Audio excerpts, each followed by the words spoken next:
welcome to Research Rocks Python web series episode number 1, and this episode I will tell you how to run first Python program using Sublime text editor. So let's check it out. So now start the Python first program. This is Sublime editor and you type here print and you just open the function single quote and here type welcome to FIRS first pure Python first Python program.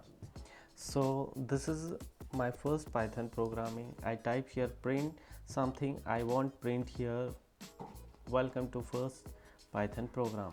So now this one is save. First save which location you want the I save the program here python first dot py because py is an extension of Python scripting, and just save. So automatically here color are changed after saving the scripting. You just see here Python logo are coming. So now start how to run the program. You just press command B and look at this, your first is output are coming here. So this is your first program. We will discuss you in this next episode. We will discuss about data type in Python scripting language. So stay tuned till then. Jai Hind, Vande Mataram.